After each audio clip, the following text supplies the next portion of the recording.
한 주간 동안 평안하셨습니까? 벌써 가을이 왔습니다. 이렇게 한 해가 이렇게 빨리 지나갈 줄 모를 정도로 지금 가을이 왔습니다. 여러분, 9개월째 지금 살아가시면서 하나님의 베푸신 은혜를 생각하고 있으신지요?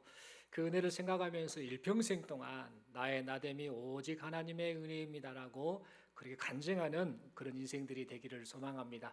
서로에게 인사하겠습니다. 하나님의 은혜를 잊지 말고 삽시다. 한 번 더 인사하겠습니다. 하나님의 은혜만을 자랑하며 삽시다. 이 시간절은 마음의 태도가 중요합니다. 마음의 태도가 중요합니다. 라는 제목 가지고 함께 하나님 말씀 받기를 원합니다. 여러분, 인간은 범죄하고 타락해서 하나님과의 관계가 끊어졌지요. 그래서 어떻게 됐는가? 생명을 상실하고 말았습니다. 죄를 짓기 전에 인간은 어떤 생각을 했었느냐? 하나님에게서 벗어나면 우리가 자유로울 수 있다. 내가 하고 싶은 일, 또 영원히 살면서 누릴 건 누리고 내 마음대로 살 수 있는 그런 인생이 될 것이다 라고 그렇게 생각을 했었습니다. 그러나 하나님을 떠나고 하나님의 말씀에 순종하는 길에서 이 사람이 벗어나자 이 사람은 죄와 사망의 종이 되고 말았습니다. 그래서 영원토록 죽는 존재, 영원토록 고통하는 존재가 되고 말았습니다.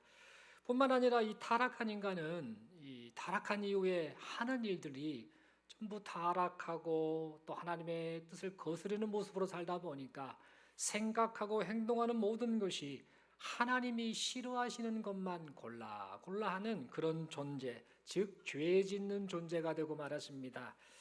그런데 우리 하나님은 그런 인간이 뭐가 그리 좋으시다고 계속해서 인간에게 용서의 손을 내밀어 주셨습니다. 내가 창조한 저 인간이 망하는 꼴을 내가 그대로 볼 수 없구나. 내가 살려야겠다.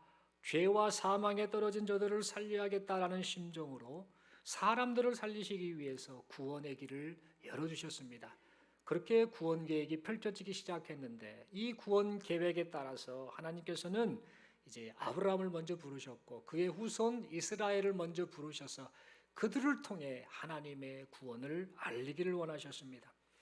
그리고 그들의 인생, 각각의 부르신 그 사람들의 인생, 그리고 이스라엘이라고 하는 이 민족의 역사를 주관하시면서 세상을 향한 하나님의 구원 계획을 하나씩 잘 나타내 보여주셨습니다.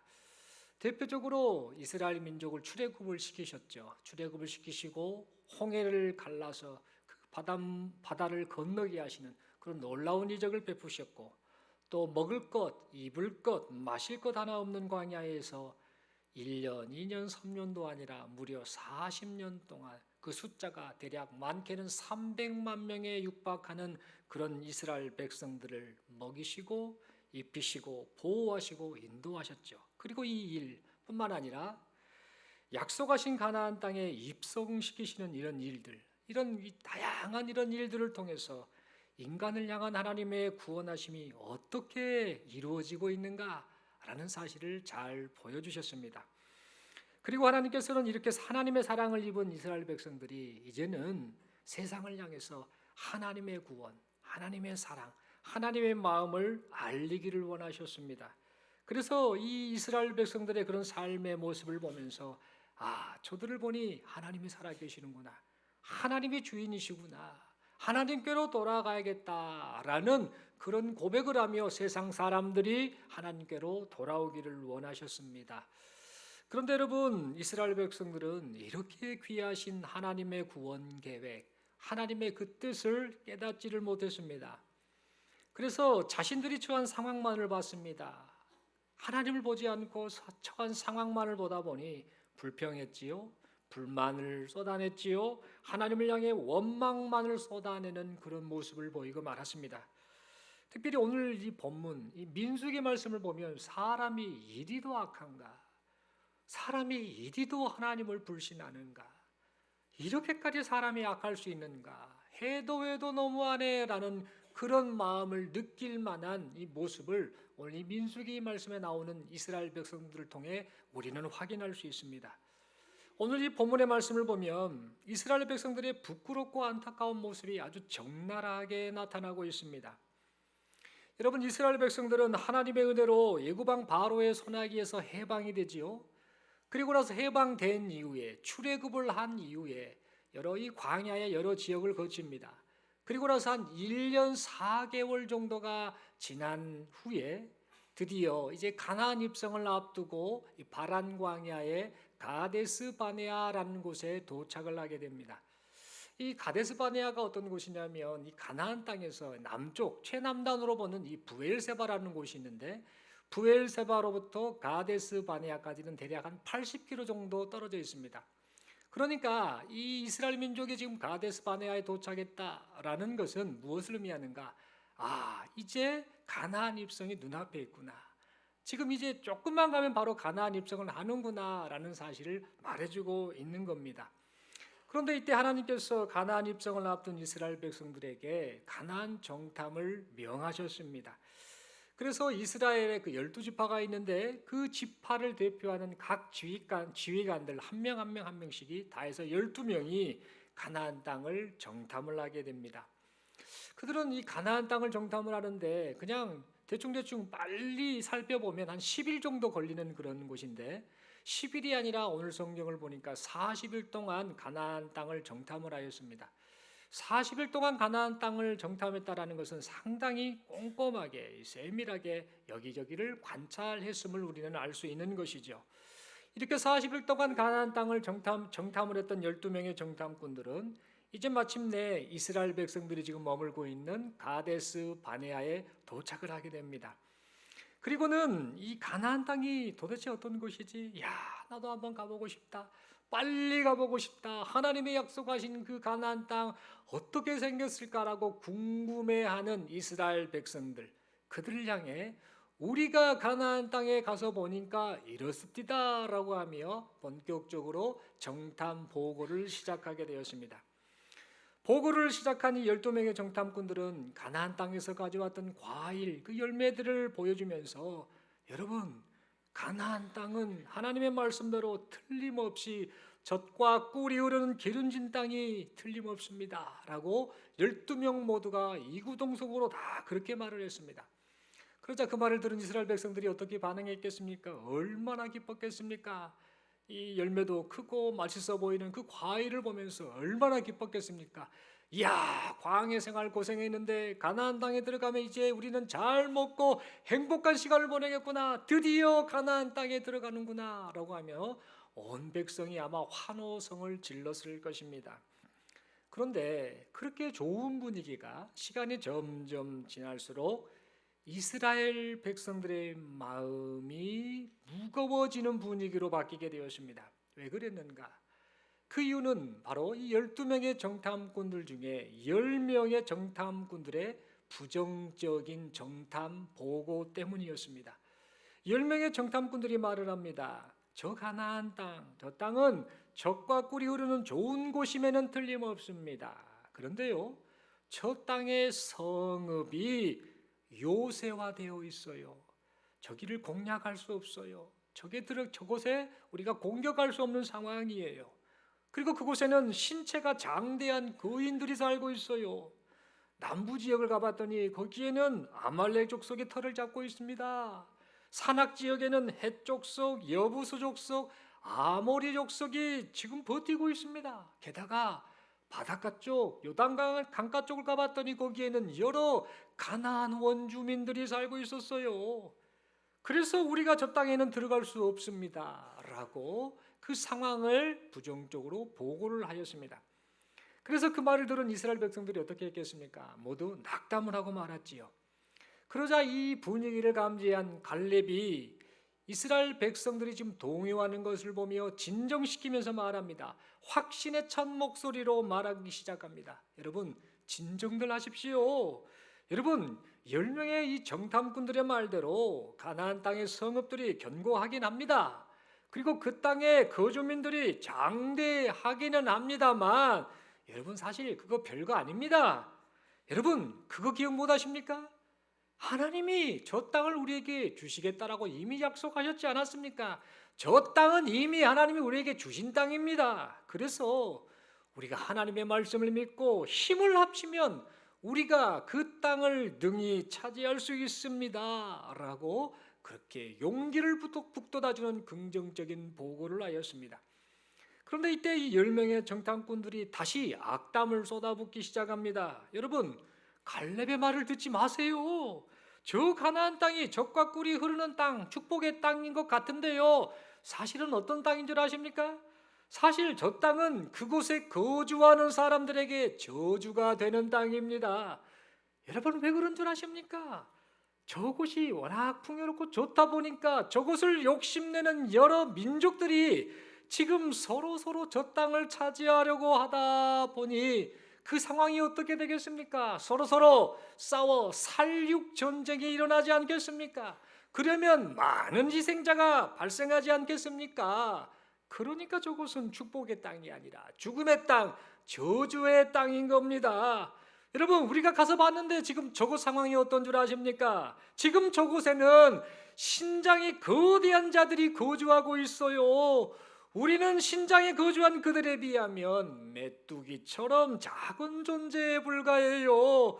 그러니까 우리가 가나안 땅에 들어가는 것, 이것은 불가능한 일입니다. 혹시 우리가 저 가나안 땅에 들어간다 할지라도 그곳에서 우리는 다 죽을 겁니다. 즉 그러니까 우리가 들어가는 이 행위 자체가 죽으러 가는 것과 같습니다 라고 그렇게 말을 하였습니다. 이 말을 듣고 이스라엘 백성들이 크게 낙담합니다. 시리에 빠집니다. 이거 큰일 났구나. 지금까지 40년 동안 그 고생해서 여기까지 왔는데, 죄송합니다, 40년 아직 멀었죠. 1년 4개월 동안 이 고생해서 왔는데 이를 어쩌면 좋겠는가 라고 하며 그들이 하나님 앞에 원망을 쏟아내기 시작합니다. 그러더니 밤새도록 하나님과 모세가 들으라고 통곡을 합니다. 엉엉 울어대면서 하나님 들으세요, 모세 들으세요, 우리가 죽게 되었어요, 이게 약속을 지키는 모습입니까? 라고 하며 그렇게 통곡을 하였습니다. 하나님을 믿지 못하고 하나님의 약속을 믿지 못하니 하나님을 향해 불신과 원망의 통곡을 그렇게 하였던 것입니다. 그들의 이 통곡 소리는요, 밤새도록 하나님과 모세의 마음에 상처를 줬습니다. 단순히 상처만 준 것이 아니라 하나님과 모세의 마음에 있는 그 상처를 후벼 파기까지 했었습니다. 여기서 우리가 한번 생각해 봤으면 합니다. 여러분, 우리가 만약에 그 상황에 있었다라고 한다면 우리는 어떻게 반응을 했을까요? 여러분, 한번 들어보시면 이 말씀을 보면 사실 여호수아나 갈렙은 긍정적인 보고를 했습니다만 나머지 10명의 이 정탐꾼들은 부정적인 보고를 했는데, 여러분 객관적으로 따져봤을 때 누구의 말이 더 분명하고 현실적이고 논리적이고 정확합니까? 사실은 갈렙이나 여호수아의 이 보고는요, 사실은요 우리 생각해 봐서는 현실적이지 않습니다. 논리적이지도 않고 그저 환상에 입각한 그런 보고인 것처럼 보입니다. 어찌 보면 10명의 정탐꾼들의 그 보고가 더 정확하고 현실적이고 논리적으로 여겨집니다. 그래서 만약 우리도 그 상황에 있었다고 한다면 우리 역시 분명 10명의 정탐꾼들의 말에 동의를 했을 것입니다. 그렇다면 여러분, 이 10명의 정탐꾼들의 말을 더 신뢰하고 따랐던 이스라엘 백성들의 결과가 어떻게 됐을까요? 여러분, 결과 다 알고 계십니다. 이제 교회에 새로 오신 분들 외에는 대부분이 한 번쯤은 들어본 이야기입니다. 하나님을 불신하고 원망한 이스라엘 백성들은 여호수아와 갈렙 그리고 20세 미만의 자녀들을 제외한 백성 모두가 가나안 땅에 못 들어갑니다. 1년 4개월쯤에 와서 그 일이 있은 이후에 38년 이상을 광야에서 맴도는 총 40여 년의 기간을 광야에서 맴돌다가 가나안 땅에 들어가지 못하고 그렇게 생을 마감하고 말았습니다. 여러분, 이 모든 것이 하나님을 불신한 결과였습니다. 하나님의 말씀보다 자신의 생각과 판단을 더 신뢰했기 때문입니다. 믿음이 아니라 내 신념, 내가 생각하는 지혜, 논리, 그런 것들을 더 신뢰한 결과가 그렇게 나타났던 것입니다. 사랑하는 성도 여러분, 우리도 살면서 하나님의 말씀보다는 내 생각을 신뢰할 때가 참 많습니다. 눈앞에 보이는 상황을 믿음의 눈이 아니라 인간의 생각과 판단이라는 눈으로 보려고 합니다. 그래서 낭패를 볼 때가 참 많습니다. 그리고 나 좀 제발 믿어달라라는 그렇게 말씀하시는 하나님의 마음을 아프게 할 때가 많습니다. 그러므로 이 시간 우리는 하나님 어떠한 상황에서도 하나님을 신뢰하길 원합니다. 어떠한 상황에서도 내 생각이 아니라 믿음으로 살겠습니다라고 기도하고 결단하고 순종하는 여기 모인 우리 모두가 될 수 있기를 바랍니다. 그런데 여러분, 우리가 살면서 하나님을 신뢰하며 믿음으로 살기를 원하지만 우리를 계속해서 죽이려고 하고 괴롭히는 사단 마귀는 우리로 하여금 이렇게 살지 못하도록 끊임없이 방해를 하고 있습니다.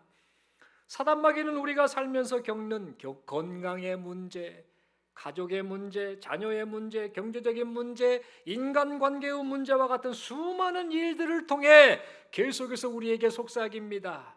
이 세상에서 살아남으려면 막연한 허무한 황망한 그런 믿음, 그것보다는 네 경험, 네 지혜, 네 능력, 네 판단을 신뢰하는 게 그게 바로 사는 길이야.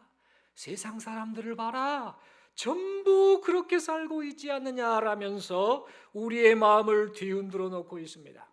그래서 우리의 마음이 사단의 유혹에 넘어가 하나님을 향한 믿음이 아닌 자기 생각, 자기 판단, 자기 확신에 빠져 불신앙에 사로잡힐 때가 참 많습니다.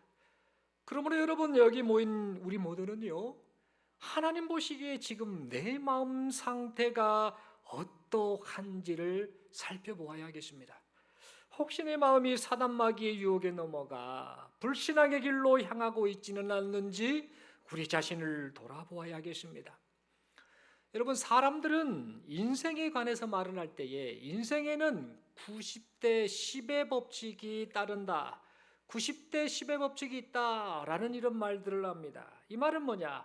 인생은 내게 일어나는 일이 10%에 불과하고 내게 일어나는 그 일에 반응하는 것이 90%에 이른다라는 그런 의미의 말입니다. 이 말은 무슨 말인가? 내게 일어나는 일에 대해서 내가 어떤 반응을 보이느냐, 어떤 태도를 취하느냐에 따라 인생이 결정된다라는 그런 의미의 말입니다.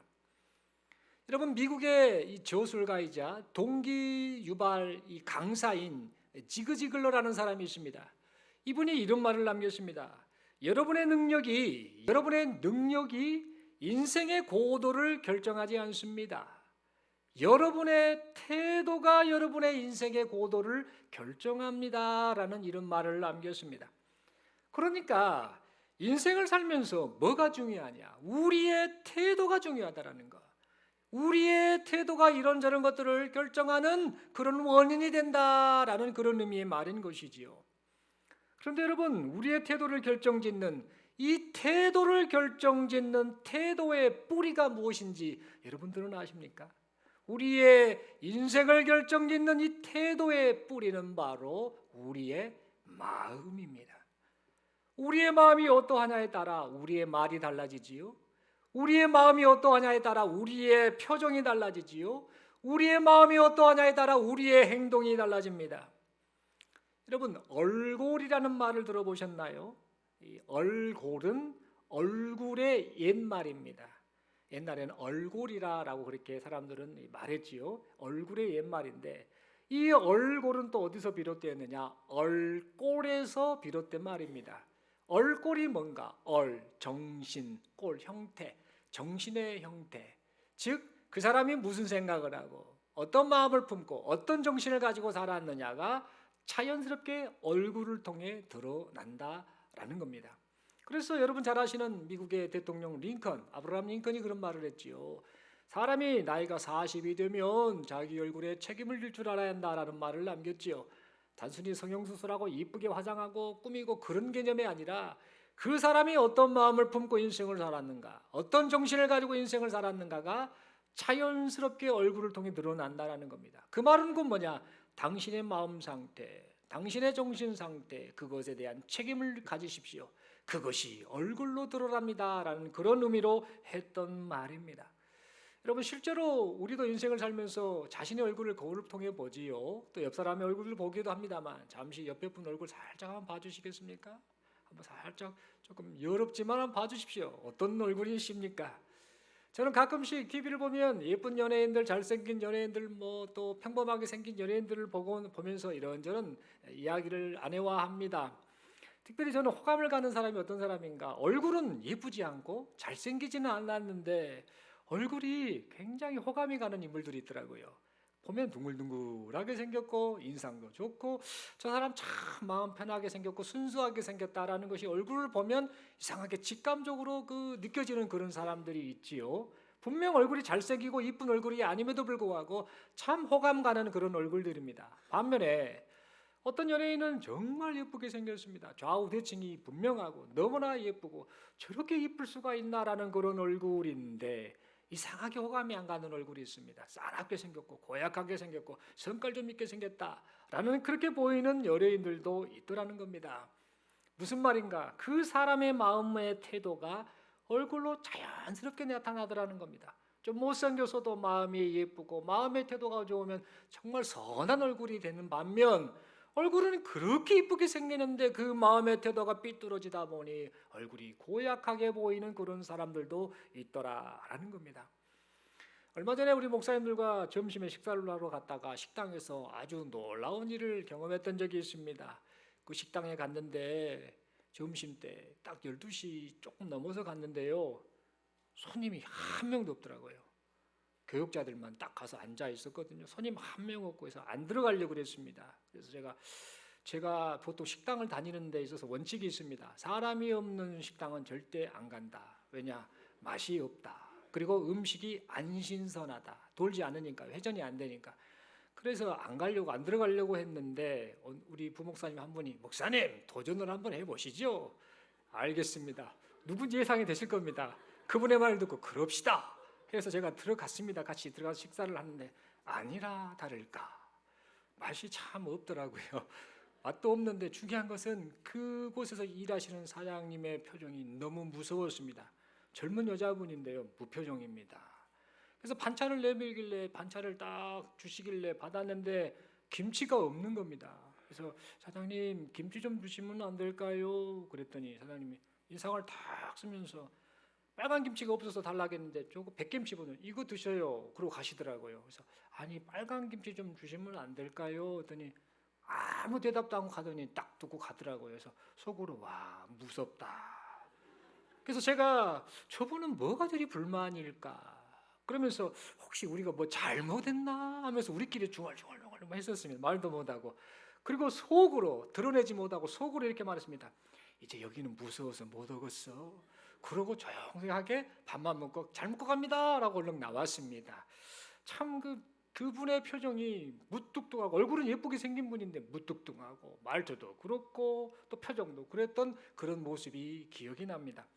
그렇게 밥을 먹고 나서 또 커피 한잔 합시다 해가지고 차를 타고 지금 그 드라이브 스루라 그러죠. 이 차를 통해서 바로 테이크아웃 하는 이 커피 이걸 딱 이제 사러 갔습니다. 차 안에서 주문을 딱 하면서 하는데 그 커피점의 그 직원분이 얼굴은 평범하게 생겼고 마스크를 쓰고 계셨는데 목소리가 그렇게 예쁜 겁니다. 상냥하게 어서 오세요. 주문 받아드리겠습니다. 라고 하면서 그 커피 주문을 딱 받는데 어찌 그렇게 기분이 좋던지 그 전에 받았던 상처가 치유되는 그런 느낌을 받았습니다.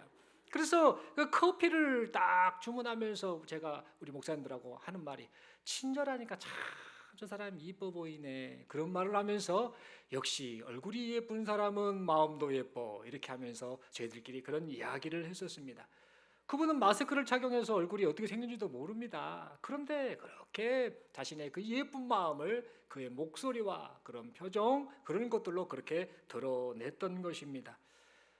그렇다면 여러분 여기서 우리가 한번 생각을 해봤으면 좋겠습니다. 지금 우리 자신의 얼굴은 우리의 어떤 마음의 태도를 나타내고 있는지요? 한번 생각해 보시고 오늘 댁에 가셔서 거울 보고 얼굴 가만히 쳐다보시고 가족들 얼굴 쳐다보면서 저 사람의 얼굴이 어떻구나 내 얼굴이 어떻구나라는 것을 좀 생각해 보았으면 좋겠습니다. 여러분, 우리의 말에도 마음이 그대로 묻어 있습니다. 이 말에도 우리의 마음이 그대로 묻어 있는 겁니다. 여러분, 제가 이 시간에 지금 잠깐 하는 말을 할 텐데 그 말투를 좀 들어보시면서 제가 어떤 감정, 어떤 느낌으로 지금 여러분에게 말씀을 드리는지 한번 여러분들이 맞춰보시면 좋겠습니다. 잘한다, 잘해. 제가 지금 어떤 마음으로 이렇게 말했습니까? 혼내고 있는가요? 칭찬하고 있는가요? 칭찬으로 느껴지십니까? 다시 한번 해보겠습니다. 잘한다, 잘해. 칭찬으로 느껴지십니까? 예, 감사합니다. 그러면 이번에는 어떻게 느껴지십니까? 잘한다, 잘해. 잘한다, 잘해. 어떻게 느껴지십니까? 빈정거리고 비꼬고 막 아주 못마땅해가지고 어쩔 줄 몰라 하는 그런 목소리로 느껴지십니까? 똑같이 잘한다, 잘해를 말했는데요. 똑같은 단어를 사용했는데 똑같이 말을 했는데 이 말의 어투에 따라 완전히 다른 느낌이 나타나고 있음을 보게 된다는 겁니다. 여러분, 이처럼 마음의 태도가 우리의 얼굴과 말에 그대로 나타난다는 사실입니다. 그래서 잠언 23장 7절은 다음과 같이 말하지요. 대저 그 마음의 생각이 어떠하면 그 위인도 그러한즉이라고 말을 합니다. 이 말은 뭔 말인가?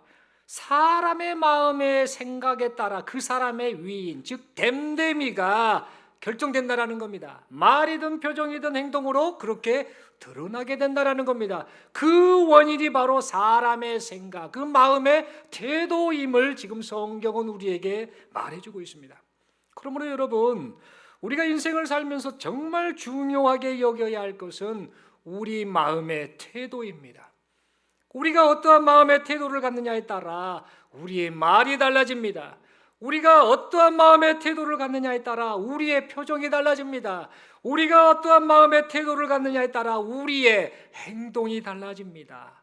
더 중요한 것은 우리가 어떠한 마음의 태도를 갖느냐에 따라 눈앞에 보이는 상황을 믿음의 눈으로 보느냐, 아니면 하나님과는 상관없이 내 경험, 내 지혜, 내 능력, 내 판단의 눈으로 보느냐가 결정된다라는 사실입니다.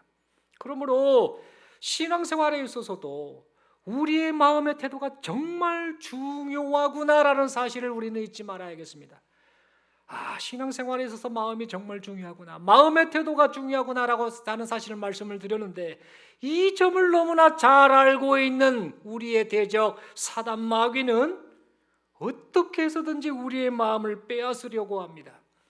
마치 요한복음 13장 2절에 기록된 대로 사단 마귀가 어떻게 행동합니까? 가룟 유다의 이 마음에 예수님을 팔 생각을 집어넣어 버렸죠.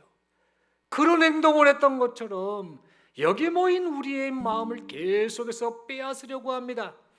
그래서 이러한 이유 때문에 잠언 4장 23절은 우리에게 이 생명의 말씀을 지금 가르치고 있습니다. 너로 지킬 만한 것 중에 더욱 네 마음을 지키라. 생명의 근원이 예선함이니라 라고 그렇게 말하고 있습니다. 그런데 여러분, 오늘 본문에 나오는 이 10명의 정탐꾼들, 그리고 그 부정적인 보고를 들은 이스라엘 백성들은 불신앙의 길을 걷도록 지금 뒤에 숨어서 부추기고 있는 사단 마귀의 계략에 넘어가고 말았습니다. 그래서 이 10명의 정탐꾼들은 마음의 태도가 삐뚤어지다 보니까 하나님의 말씀은 버리고 자기 생각, 자기 판단으로 백성들을 향해 그렇게 부정적인 보고를 하고 말았습니다. 그리고 처음에는 그들이 어떻게 반응합니까? 오늘 보면 27절의 말씀을 보면 그들은 27절의 말씀의 기록대로 가나안 땅이 젖과 꿀이 흐르는 축복의 땅입니다 라고 그렇게 말해놓고는 마음의 태도가 삐뚤어지다 보니까 나중에는 오늘 보면 32절의 기록을 보십시오. 가나안 땅을 어떤 땅으로 말합니까? 저주받은 땅이다라고 그렇게 악평을 쏟아붓고 있음을 보게 됩니다. 그뿐만이 아닙니다. 이스라엘 백성들은 어떻게 합니까? 이스라엘 백성들은 마음의 태도가 삐뚤어지다 보니까 하나님의 그 약속의 말씀을 믿고 전한 갈렙의 긍정적인 보고는 무시해버립니다. 대신에 부정적인 보고를 하는 이 10명의 정탐꾼들의 말만을 그대로 믿어버리고 하나님과 모세를 향해 불평과 원망을 쏟아내고 밤새도록 그렇게 징징거리며 통곡을 하고 말았습니다. 여러분, 그들 모두는요, 마음의 태도가 삐뚤어지다 보니까 신장이 장대한 아낙 자손만 보았을 뿐 더 크신 하나님을 보지는 못했습니다. 견고한 성읍만 보았을 뿐 그 뒤에 펼쳐질 하나님의 나라를 보지 못했습니다. 강하고 많은 거민만 보았을 뿐 더 강하신 하나님의 능력을 보지 못했습니다. 마음의 태도가 삐뚤어지다 보니까 그들은 진정으로 봐야 할 것은 못 보고 눈앞에 있는 것만 보고 그렇게 불신앙의 반응을 보이고 말았던 것입니다. 그리하여서 마음의 태도가 삐뚤어진 사람들 모두가 어떻게 됩니까? 가나안 땅에 들어가지 못하고 광야에서 삶을 그렇게 안타깝게 마감을 하고 말았습니다. 여러분, 이 모든 것이 마음의 태도가 뿌리가 된 불신앙의 결과였습니다. 사랑하는 성도 여러분, 그러므로 이 시간 우리 모두는 가나안 입성을 눈앞에 두고도 잘못된 마음의 태도 때문에 불신앙의 길을 걷고 말았던 이스라엘 백성들의 모습을 절대 닮아서는 아니 되겠습니다. 어떠한 상황 속에서도 하나님을 신뢰하는 마음을 가지고 우리에게 허락하신 인생을 살아가는 여기 모인 우리 모두가 될 수 있기를 간절히 소망합니다. 간교한 사단마귀가 이런저런 계략으로 우리의 마음을 흔들어 빼앗아서 불신앙의 길을 걷도록 시험한다 할지라도 약속의 신실하신 하나님만을 바라보며 살아가는 여기 모인 우리 모두가 될 수 있기를 바랍니다. 무엇보다도 우리의 마음의 태도가 어떠하냐에 따라 우리의 말이 달라지고 우리의 표정이 달라지고 우리의 행동이 달라진다라는 사실을 잊지 말고 하나님을 신뢰하는 마음의 태도를 가지고 세상을 믿음으로 살아가는 여기 모인 우리 모두가 될 수 있기를 바랍니다. 또한 앞으로 있을 12월에 있을 이 생명축제도 이러한 마음의 태도를 가지고 적극적으로 참여하여서 하나님의 생명 살리는 일에 귀한 일꾼으로 살아가는 여기 모인 우리 모두가 될 수 있기를 간절히 소망합니다. 이렇게 결단하며 나아갈 때에 우리를 통해서 세상을 구원하기 원하시는 하나님의 그 뜻이 이루어질 줄로 믿습니다. 마지막으로 서로에게 이렇게 인사하겠습니다. 마음의 태도가 중요합니다. 한 번 더 인사하겠습니다. 마음의 태도가 중요합니다. 살리는 말을 합시다. 살리는 생각을 합시다. 살리는 행동을 합시다. 한 번 더 주먹 꽉 쥐시고 서로에게 이렇게 결단하며 인사합니다. 마음의 태도가 중요합니다. 아멘이십니까? 세상에서도 긍정의 마음을 품어라 그렇게 말을 합니다만 진짜 이 마음의 태도가 중요한 것은 생활입니다. 마귀는 계속해서 우리의 생각을 빼앗습니다. 마음을 빼앗아서 불신앙하게 만들고 부정적이게 만들고 계속해서 그래서 하나님의 뜻을 거역하도록 그렇게 악하게 쓰임받는 존재가 우리가 되도록 하기 위해서 그런 잘못된 행동을 하고 있습니다. 그러니까 정신을 바짝 차리고 마음의 태도가 중요하구나. 그 생명 살리시는 그 하나님의 그 일꾼된 내가 마음의 태도를 바르기 위해서 그 일에 동참하는 인생이 되리라 라는 그런 결단을 품고 그렇게 인생을 살아가시는 여기 모인 우리 모두가 될 수 있기를 간절히 소망합니다. 기도드리겠습니다. 하나님 아버지, 말씀 받았습니다.